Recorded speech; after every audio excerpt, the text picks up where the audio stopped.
Guys, magandang umaga po guys. Guys, nandito po kami ngayon sa may lugar ng Bamban, dito sa sinasabi nilang mini falls. Na-wash out na rin daw pala. Ayan o. Dati marami siguro mga rito, cottage kamukha nito, sira na. Kasi daw nung nagtag-ulan, ang lalaki guys ng mga bato rito kung tutusin. Ayan o. Nakikita nyo naman, ayan o.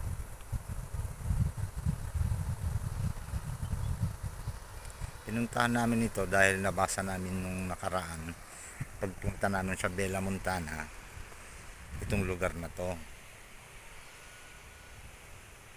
nabasa namin din sa karatula dun sa daan.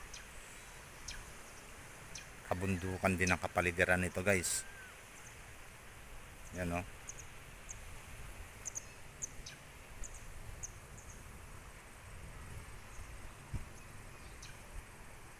Tapos karaga ilog. Kaya lang wala na rin yata nagsisipagpaligo dito.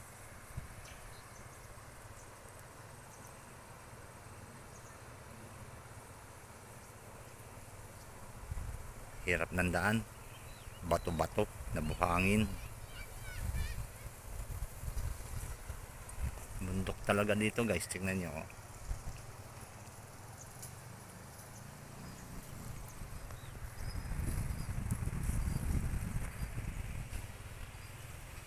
Ang lalaki ng mga bato. Yan o.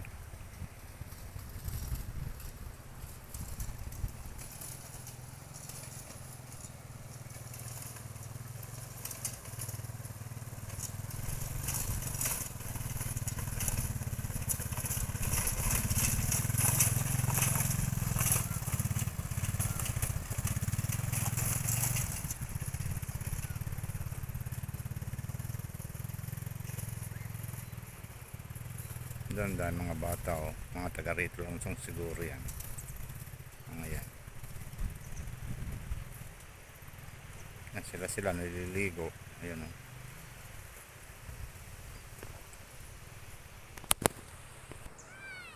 Ayan guys, makikita nyo lalaki ng mga batong yan oh. Ilog talaga itong dito. Alam, inano na to, nagbaboldoser yata. Ayun o, si Jane doon.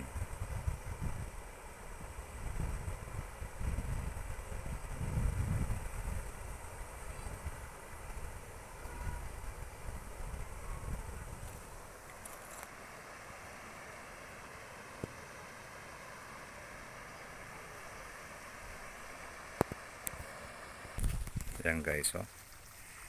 Hanggang dito, yan.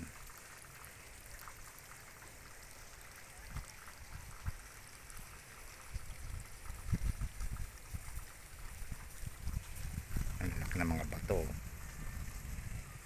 Pinagtatabi na.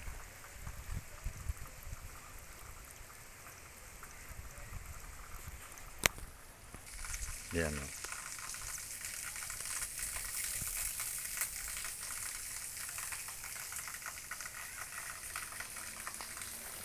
Yan siguro itong tubig na to malinis yan dahil galing sa bundok yan eh.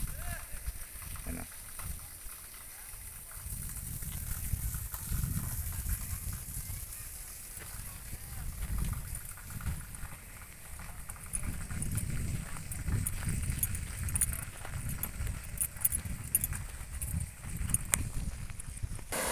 Guys, ayan na lang ang dumadaloy na tubig dito guys. Ayan o. Ayan si Jay naglalaro ng tubig. Ayan guys. Siguro noon minano nila to, kaya sabing falls, mini falls kasi yung mga bato pinagdidikit-dikit daw nila. Kaya naging mini falls. Winas out na daw mula lumakas ang ulan. Lumakas ang tubig. Kaya nawas out yung mga bato na malalaki.